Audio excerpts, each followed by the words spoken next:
The Mysterious Intern. Kabanata 46. Vice Dean Manuel. Nagulat ang lahat ng miyembro ng Standing Committee sa sinabi ni Vice Dean Manuel Jao. Pati si Dean Robert Zing ay nagulat.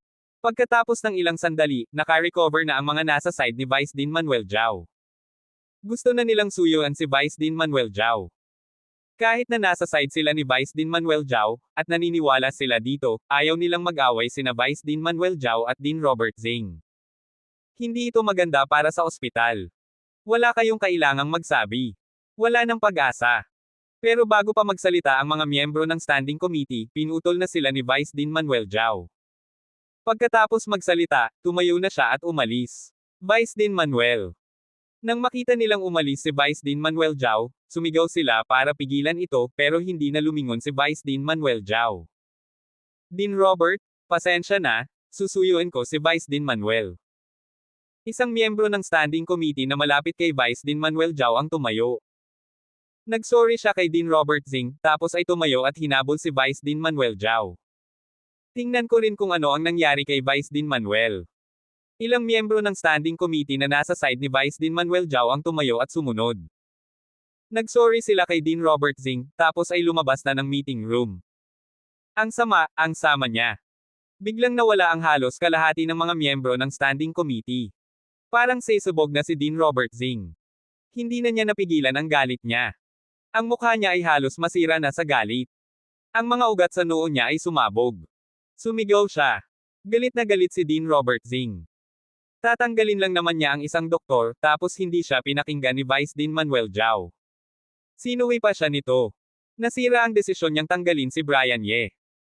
Nang maisip na ang simpleng bagay ay naging ganito, na hindi niya matatanggal ang isang doktor, at ang sinabi ni Brian Ye sa kanya kanina, parang nakita niya ang pang-iinis ni Brian Ye. Nagalit siya. Dean Robert, huwag ka pong magagalit, ganyan naman talaga si Vice Dean Manuel, huwag niyo pong seryosohin.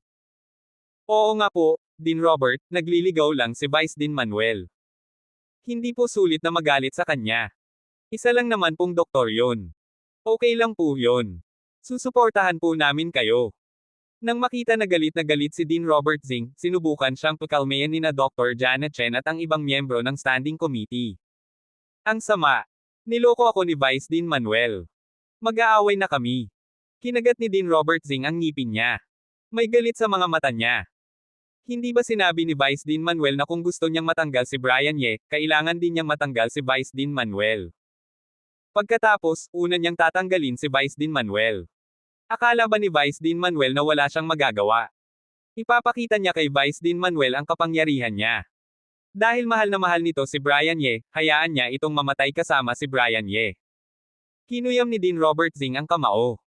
Nang makita ang mukha ni Dean Robert Zing, nag-aalala ang mga miyembro ng Standing Committee. Karamihan sa kanila ay nasa side ni Dean Robert Zing. Kahit na hindi, ayaw nila kay Vice Dean Manuel Jao. Gusto nilang matanggal si Vice Dean Manuel Jao, pero nag-aalala rin sila baka magkamali si Dean Robert Zing. Baka masisipa si Dean Robert Zing. Hindi rin maganda ang mangyayari sa kanila. Pero alam nilang galit si Dean Robert Zing. Galit na galit siya kay Vice Dean Manuel Jao. Matagal na nilang kilala si Dean Robert Zing, at ngayon lang nila ito nakitang ganito kagalit.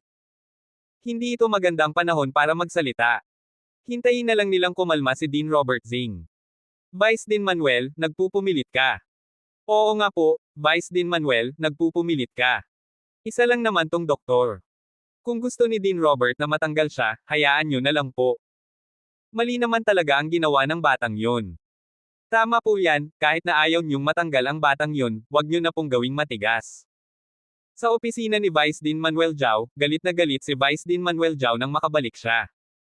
Sinundan siya ng mga miyembro ng Standing Committee.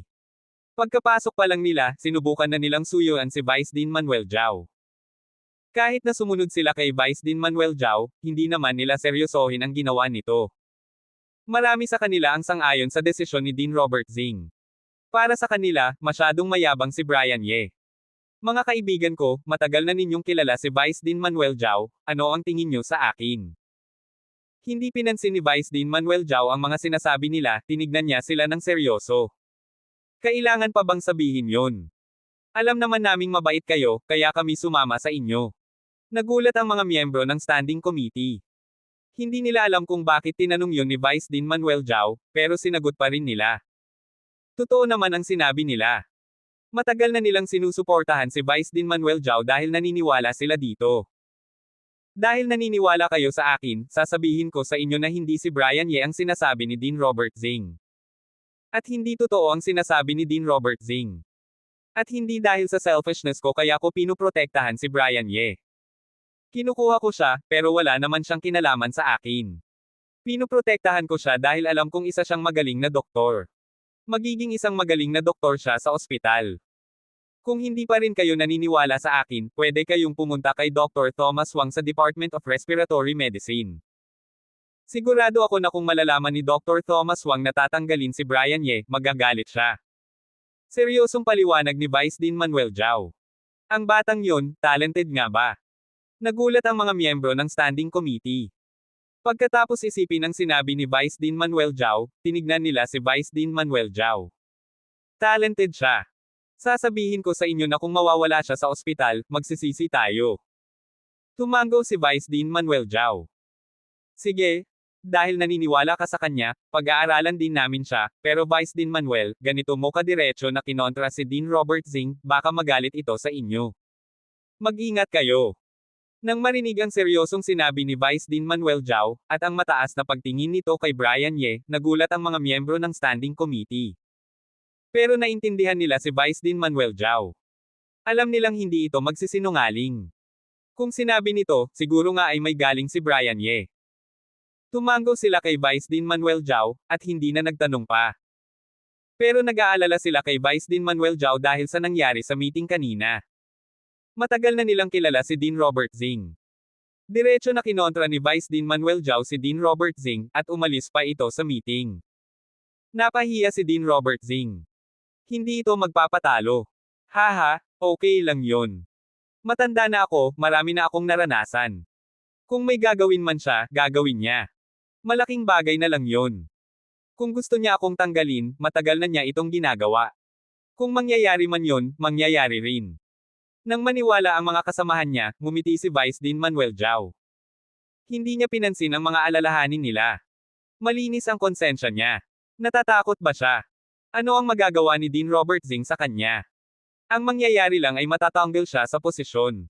At baka hindi nga siya matanggal. Gaya ng sinabi niya, ayaw sa kanya ni Dean Robert Zing. Matagal na nitong gustong matanggal siya. At kahit na matanggal siya, malinis pa rin ang konsensya niya. Kung hindi siya tumayo ngayon, magsisisi siya sa pagtanda niya. Masyado pang minamaliit ni Vice Dean Manuel Zhao ang galit at determinasyon ni Dean Robert Zing. Akala niya, kahit gaano pa kagalit sa kanya si Dean Robert Zing, sandali lang yun, at hindi siya nito mapapahamak. Galit na galit si Dean Robert Zing kay Brian Ye. Maghihiganti siya kay Brian Ye. Pagkatapos suportahan ni Vice Dean Manuel Zhao si Brian Ye, at sirain ang desisyon ni Dean Robert Zing na tanggalin si Brian Ye, nagalit na galit si Dean Robert Zing kay Vice Dean Manuel Zhao. Isinama na niya si Vice Dean Manuel Zhao sa blacklist kasama si Brian Ye. Para matanggal si Vice Dean Manuel Zhao, parang baliw na siya. Pagkatapos ng meeting, hindi na niya pinansin ang mga kasamahan niya. Sinimulan na niyang tanggalin si Vice Dean Manuel Zhao. Ginamit na niya ang lahat ng resources. Nagtagumpay ang pagsisikap ni Dean Robert Zing. Pagkatapos ng mahabang pagsisikap, nagawa ni Dean Robert Zing ang gusto niya. Sinabi ng mga leaders na ililipat si Vice Dean Manuel Zhao sa isang maliit na ospital. Pagkalabas ng balita na ililipat si Vice Dean Manuel Zhao sa isang maliit na ospital, nagkagulo sa North Suburb 3rd Hospital.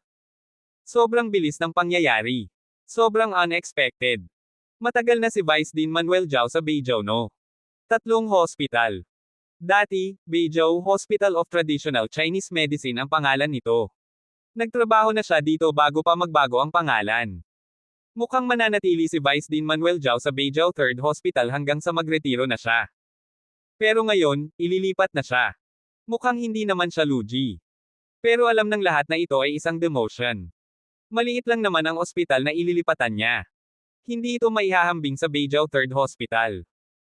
Hindi naman sikat ang Beijing 3rd Hospital sa Yanjing City, pero isa itong tertiary hospital, at teaching hospital ng Yanjing University of Traditional Chinese Medicine. Sikat pa rin ito sa northern suburbs. At nang lumabas ang balita, lumabas din ang mga chismis. Narinig mo na ba? Sabi nila, ililipat si Vice Dean Manuel Zhao dahil kay Brian Ye sa Department of Respiratory Medicine. Sabi nila, nay na si Dean Robertson kay Brian Ye. Gusto niyang matanggal si Brian Ye, pero kinuha siya ni Vice Dean Manuel Zhao. Ayaw ni Vice Dean Manuel Zhao na matanggal si Brian Ye, kaya naman pinrotektahan niya ito sa meeting. Sabi nila, sinuntok pa niya ang mesa ni Dean Robertson, kaya naman inalis siya ni Dean Robertson. Narinig ko rin. Sabi nila, hindi naman si Dean Robertson ang nainis kay Brian Ye, kundi ang pamangkin nitong si Wesley Zhang. Sabi nila, nag-away sila. Kaya naman gusto ni Dean Robertson na matanggal si Brian Ye. Narinig ko rin. Sabi nila, magkakilala na sina Wesley Zhang at Brian Ye. Nang nasa Department of Respiratory Medicine pa sila, nag-away na sila. Inilipat si Wesley Zhang sa Gastroenterology Department dahil sa away nila kay Brian Ye. Ano ba ang background ni Brian Ye? Bakit ganito ka-effort si Vice Dean Manuel Zhao para sa kanya? Sino ang nakakaalam, kung ako ang tatanungin, ang tanga ni Dean Zhao? Para sa isang ordinaryong doktor, bagong graduate pa, at si Dean Robertson ay nag-effort ng ganito, hindi naman sulit. Ngayon, tingnan mo. Ang buong Northern Suburbs Third Court ay nag-uusap tungkol sa paglipat ni Vice Dean Manuel Zhao. Dahil sa paglipat ni Vice Dean Manuel Zhao, sumikat si Brian Ye. Maraming nagtatanong tungkol sa background ni Brian Ye at sa relasyon nila ni Vice Dean Manuel Zhao. Pagkatapos malaman na nag-away sina Vice Dean Manuel Zhao at Dean Robertson para kay Brian Ye, walang naniniwala na ordinaryong doktor lang si Brian Ye, at walang relasyon sila ni Vice Dean Manuel Zhao. Maliban sa mga kakilala ni Vice Dean Manuel Zhao, walang naniniwala na para lang sa trabaho ang ginawa ni Vice Dean Manuel Zhao. Naniniwala silang dahil sa galing ni Brian Ye, nag-away si Vice Dean Manuel Zhao at Dean Robertson. Narinig mo na ba ang tungkol kay Vice Dean Manuel Zhao? Oo naman. Hindi ko akalain na ganito ka-supportive si Vice Dean Manuel Zhao kay Brian Ye. Mukhang malalim ang relasyon nila. Pero dahil lumipat si Vice Dean Manuel Zhao, si Brian Ye ay mysterious. Oo nga, sayang naman, mabait naman si Brian Ye. Sinadya ni Dean Robertson na tanggalin si Brian Ye. Hindi alam ng iba, pero alam namin sa Department of Respiratory Medicine ang nangyari sa kanila ni Wesley Zhang. Hindi naman mali ang ginawa ni Brian Ye. Kung may mali, si Wesley Zhang ang may mali. Diretso niyang ginamo ang kaibigan ni Brian Ye. Nag-uusap din ang mga medical staff sa Department of Respiratory Medicine. Karamihan sa kanila ay naaawa kay Vice Dean Manuel Zhao at kay Brian Ye. Alam nilang ililipat na si Vice Dean Manuel Zhao, at si Brian Ye naman ang susunod. Siyempre, may mga natutuwa rin. Kahit na sikat si Brian Ye, hindi naman siya pera. May mga naiinggit sa kanya. Nalalaman na ni Brian Ye ang tungkol sa paglipat ni Vice Dean Manuel Zhao. Nang marinig niya ang balita, hindi siya nagulat. Hindi niya ito pinansin. Hindi niya ito seryosohin. Hindi naman siya sensitive. Nang mag-uwi na siya, nagulat siya nang sabihin sa kanya ni Nurse Sarah ang nangyari. Hindi niya naintindihan ang sinabi ni Nurse Sarah, kaya nagtanong siya. Nang ma-explain na ni Nurse Sarah ang nangyari, nagalit si Brian Ye. Okay lang na maghiganti si Dean Robertson sa kanya, pero dahil dito, nadamay ang inosenteng tao. Hindi niya ito matatanggap. Lalo na't si Vice Dean Manuel Zhao ang nadamay. Nagalit siya. Ang sama ni Dean Robertson. Tingnan natin kung kaya mong takpan ang langit. Ngayon, ipapakita ko sa iyo ang paraan ko, Brian Ye. Kinuyam ni Brian Ye ang kamao. Malungkot ang mukha niya. Brian Ye, huwag kang mag-alala. Tinanggal ka nila dahil sa pagkatalo nila. Dahil sa galing mo, maraming magkakagusto sa'yo. Pagsisisihan nila yon sa future. Nakita ni Nurse Sarah na nalungkot si Brian Ye. Akala niya ay nalulungkot ito dahil matatanggal na ito sa trabaho. Sinubukan niya itong suyuan. Nurse Sarah, pasensya na, na-carried away ako kanina. Okay lang, wala namang problema kung tanggalin nila ako. Naalala ni Brian Ye na nandun pa si Nurse Sarah. Ngumiti siya kay Nurse Sarah. Okay lang po yun, naiintindihan ko po. Brian Ye, hindi pa po kayo kumakain, kumain na po tayo, libre ko po kayo. Hindi naman naniniwala si Nurse Sarah sa sinabi ni Brian Ye. Akala niya ay nagpapanggap lang ito, pero hindi na siya nagsalita pa. Sige, pero kailangan kong kumain ng marami. Alam ni Brian Ye na nag-aalala si Nurse Sarah sa kanya. Ngumiti siya at tinanggap ang alok ni Nurse Sarah. Huwag kang mag-alala, kaya ko namang bayaran ang pagkain sa cafeteria. Mayabang na sabi ni Nurse Sarah. Brian Ye, samahan mo na akong kumain. Habang papunta sina Brian Ye at Nurse Sarah sa cafeteria, dumating si Miss He, isa pang nurse, at niyaya si Brian Ye na kumain. Miss He, nauna na po ako. Kung gusto niyong mag-aya kay Brian Ye, kailangan niyong mag-aya ulit. Bago pa magsalita si Brian Ye, nagsalita na si Nurse Sarah. Nang makita ang mukha ni Nurse Sarah, nagkatinginan sina Brian Ye at Miss He at ngumiti sa isa't isa. Habang papunta sila sa cafeteria, nakasalubong nila ang ilang kasamahan, at niyaya nila si Brian Ye na kumain. Matagal na hindi nagtatrabaho si Brian Ye sa department, pero alam ng lahat ang galing niya. Maraming natulungan na niya, tinulungan niya ang mga kasamahan niya, tinulungan niya ring bantayan ang mga pasyente, at sinagot niya ang mga tanong ng mga kasamahan niya, bihira siyang tumanggi. Kung kaya niyang tulungan, tutulungan niya. Nalungkot ang lahat dahil sa nangyari kay Brian Ye, at nagpapasalamat sila kay Brian Ye. Gusto nilang bigyan si Brian Ye ng kaunting saya. Pagkatapos tumanggi ni Brian Ye, sinabi niyang may kasabay na siyang kakain, sinabi ng mga kasamahan niya na sasabay na rin sila kay Brian Ye. Nang maramdaman ni Brian Ye ang pag-aalala ng mga kasamahan niya, na-touch siya. Maliit lang naman ang mga tulong niya, pero ganito pala sila kabait sa kanya. Gaya nga ng sabi nila, sa hirap mo malalaman ang totoong kaibigan. Sa hirap, makikita mo ang ugali ng mga tao. May mga doktor na palaging tinatawag si Brian Ye ng Dr. Ye, madalas nilang tinatanong si Brian Ye. Pero ngayon, iniiwasan na nila si Brian Ye. Natatakot siguro sila kay Brian Ye. Wala siyang pakialam sa kanila. Malamig ang mundo. Ganon talaga. Nalulungkot lang siya. Pero ang mga mababait niyang kasamahan ay hindi pumayag. Pinagalitan nila ang mga ito. Lalo na sina Nurse Sarah, galit na galit sila at gusto nilang awayin ang mga ito, pero pinigilan sila ni Brian Ye. Wala siyang pakialam, pero para kay Nurse Sarah, magkakasama pa rin naman sila sa department. Hindi kailangang maging matigas. Hindi gaya ni Brian Ye, ang mga kasamahan niya ay may pamilya at responsibilidad. Hindi naman sila basta-basta aalis sa trabaho. Habang kumakain, natural lang si Brian Ye. Sinabi niyang okay lang sa kanya, pero hindi naman naniniwala ang mga kasamahan niya. Sinubukan nilang suyuan si Brian Ye, at pinagalitan nila sina Wesley Zing at Dean Robert Zing. Kahit na hindi sila naniniwala, na-touch si Brian Ye sa pag-aalala ng mga kasamahan niya. Nang malaman niyang nadamay si Vice Dean Manuel Zhao, nalungkot siya, pero gumaan na ang loob niya. Dahil sa mga mababait niyang kasamahan, hindi na siya nagalit kay Dean Robert Zing. Mas determinado na siyang labanan si Dean Robert Zing. Hindi niya hahayaang mahirapan ang mga mababait niyang kasamahan. Hanggat nanunungkulan si Dean Robert Zing, mas maraming kasamahan niya ang mahihirapan. Hindi patas si Dean Robert Zing. Pagkatapos kumain, nagpaalam si Brian Ye sa mga kasamahan niya at pumunta sa opisina ni Vice Dean Manuel Zhao. Kahit na hindi siya nadamay, pupuntahan pa rin niya si Vice Dean Manuel Zhao. Inaalagaan naman niya ito dati. At dahil nadamay ito sa kanya, pupuntahan niya ito. Nang makarating na siya sa elevator, natawagan siya ni Michelle Fang. Hindi alam ni Michelle Fang kung saan niya nalaman ang nangyari kay Brian Ye, pero nag-aalala siya. Natouch si Brian Ye, kaya naman in-explain niya ang nangyari kay Michelle Fang. Sinabi niyang okay lang sa kanya kahit na matanggal siya sa trabaho. Nagulat si Brian Ye nang hindi maniwala si Michelle Fang. Pinagalitan niya si Dean Robert Zing, tapos ay sinabi niya ulit ang sinabi niya dati, aalagaan ko siya. Ibig sabihin, kung wala ng trabaho si Brian Ye, pwede itong tumira sa bahay niya. Bibigyan niya ito ng pagkain at tirahan. Parang awa na bata si Brian Ye. Hindi na ito kailangang mag-alala sa pera. Dr. Thomas Wang. Pagkatapos suyuan si Michelle Fang, ibinalik na ni Brian Ye ang telepono. Pagkalabas niya ng elevator, nakasalubong niya si Dr. Thomas Wang na galit na galit. Lumabas si Brian Ye sa kaliwang elevator, at lumabas si Dr. Thomas Wang sa kanang elevator. Magkasabay silang papunta sa opisina ni Vice Dean Manuel Zhao.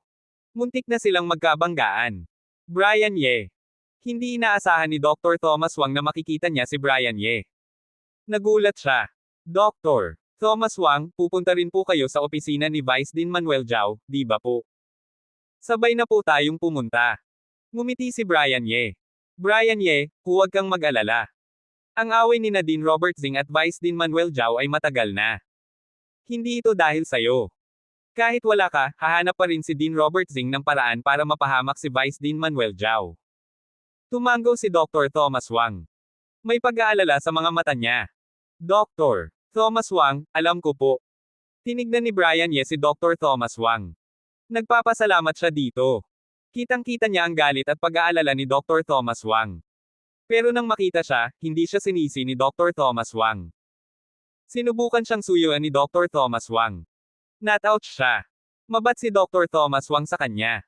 Huwag kang mag-alala sa trabaho mo. Sinabi ko na, hanggat nandito pa ako sa Beijing 3rd Hospital, protektahan kita. Kaya, magtrabaho ka lang. Ang ibang bagay, ako na ang bahala. Hindi ko naman akalain na kaya ni Dean Robert Zing natakpan ang langit. Nang makita na hindi masyadong nag-aalala si Brian Ye, gumagaan na ang loob ni Dr. Thomas Wang. Dr. Thomas Wang, wala po akong dapat alalahanin. Aalis na lang po ako. Mas natouch si Brian Ye. Huwag kang magsalita ng ganyan. Hanggat director pa ako ng Respiratory Medicine Department, ikaw ang doktor dito. Walang makakapagsabi ng kung ano-ano. Winagiway ni Dr. Thomas Wang ang kamay niya. Tumigil na tayo. Pumunta na tayo kay Vice Dean Manuel Zhao. Nang makita ang determinasyon ni Dr. Thomas Wang, gusto sanang magsalita ni Brian Ye para pigilan si Dr. Thomas Wang. Kahit na matanggal siya ni Dean Robert Zing, hindi na niya kailangang pumunta kay Dean Robert Zing. Baka mahirapan pa si Dr. Thomas Wang. Pero kung aalis siya sa ospital, hindi naman siya mamamatay. Pero dahil sa ugali ni Dr. Thomas Wang, hindi na nagsalita si Brian Ye. Basta mapatay lang si Dean Robert Zing, maayos na ang lahat. Mas determinado na si Brian Ye na patumbahin si Dean Robert Zing. Hindi niya hahayaan na mapahamak si Dr. Thomas Wang gaya ni Vice Dean Manuel Zhao. Opisina ni Vice Dean Manuel Zhao. Nakaupo si Vice Dean Manuel Zhao sa upuan niya. Tinignan niya ang opisina, ang mga sasakyan sa labas, ang mga doktor, ang mga ambulansya, may lungkot sa mga mata niya. Pagkatapos magtapos sa University of Chinese Medicine at magtrabaho sa maliit na ospital, nagtrabaho na siya dito ng halos 30 taon. Nakita niya ang pagbabago ng ospital. Nagsikap siya para sa ospital. Kilala na niya ang lahat sa ospital, ang mga doktor sa bawat department, ang bawat sulok ng ospital.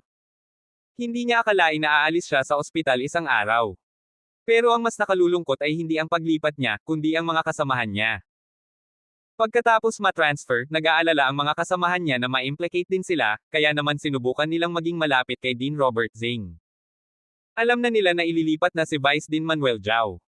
Para maiwasan ang problema, nagpakita sila ng sincerity kay Dean Robert Zing. Hindi na nila tinignan si Vice Dean Manuel Zhao. Umiwas sila. Mukhang tumatanda na nga ako. Ang dami kong nararamdaman. Para sa survival, ano pa ang mararamdaman mo? Hindi naman siya bagong graduate. Marami na siyang naranasan. Pagkatapos ng ilang sandali, inialis na ni Vice Dean Manuel Zhao ang tingin niya, umiling siya, at nagbuntong hininga. Tok-tok. May kumatok sa pinto. Pasok. Lumingon si Vice Dean Manuel Zhao sa pinto. Kalmado ang mukha niya. Pagbukas ng pinto, nakita niya si Dr. Thomas Wang. Dr. Thomas Wang, hindi ko akalain na pupunta ka. Nang makita si Dr. Thomas Wang, ngumiti si Vice Dean Manuel Zhao. Kung may isang tao lang sa ospital na pupunta sa kanya, si Dr. Thomas Wang yun. Kahit na masungit si Dr. Thomas Wang, pinagkakatiwalaan siya ni Vice Dean Manuel Zhao. Vice Dean Manuel, kumusta po kayo? Pumasok sina Brian Ye at Dr. Thomas Wang sa opisina. Brian Ye, nandito ka rin. Tinignan ni Vice Dean Manuel Zhao si Brian Ye. Nagulat siya, pero ngumiti din siya. Vice Dean Manuel, pasensya na po, nadamay ko po kayo. May guilt sa mukha ni Brian Ye. Wala pong problema. Winagiway ni Vice Dean Manuel Zhao ang kamay niya. Wala pong kinalaman yun sa'yo, huwag kang mag-alala.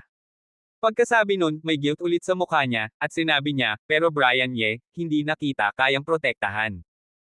Alam kong gusto ka talagang tanggalin ni Dean Robert Zing. May guilt si Vice Dean Manuel Zhao. Kung aalis na siya, kay Brian Ye siya naaawa. Nang kunin niya si Brian Ye, nangako siyang hindi niya hahayaang mahirapan si Brian Ye. Pero nangyari ito. Hindi na niya kayang protektahan ang sarili niya, kaya naman hindi na niya kayang protektahan si Brian Ye. Vice Dean Manuel. Tinignan ni Brian Ye si Vice Dean Manuel Zhao. Hindi siya makapagsalita. Ganito na ang nangyari. Nahirapan si Vice Dean Manuel Zhao. Nalulungkot siya. Naaawa siya kay Vice Dean Manuel Zhao. Gusto niyang magsalita, pero parang may bare sa lalamunan niya. Kung si Dr. Thomas Wang, pwede pa siyang magpasalamat. Pero kay Vice Dean Manuel Zhao, hindi niya alam ang sasabihin. Alam niyang maraming nag-iisip tungkol sa relasyon nila ni Vice Dean Manuel Zhao. Marami sa mga kasamahan niya ang nag-uusap tungkol dito kanina. Pero alam niyang wala silang relasyon. Bihira lang silang magkita. Maliban sa pagkuha sa kanya ni Vice Dean Manuel Zhao, bihira lang silang magkita. Wala silang closeness. Pero dahil dito, pinrotektahan siya ni Vice Dean Manuel Zhao sa meeting. Para sa kanya, hindi nagatubiling awayin ni Vice Dean Manuel Zhao si Dean Robert Zing. At kahit ganito na ang sitwasyon, nag-aalala pa rin si Vice Dean Manuel Zhao sa kanya. Ano bang kabaitan yon? Paano mo ipapakita ang pasasalamat mo? Tanging naaalala na lang niya ang kabaitan ni Vice Dean Manuel Zhao. At habang naaawa siya kay Vice Dean Manuel Zhao, mas nagalit siya kay Dean Robert Zing. Vice Dean Manuel, huwag kang mag-alala kay Brian Ye. Hanggat nandito pa ako, hindi ko hahayaang matanggal si Brian Ye. Seryosong sabi ni Dr. Thomas Wang. Tinignan niya si Vice Dean Manuel Zhao. Wala na bang pag-asa? Wala na siguro. Nag-effort si Dean Robert Zing para matanggal ako. Marami siyang kinausap. May order na. Wala nang pag-asa.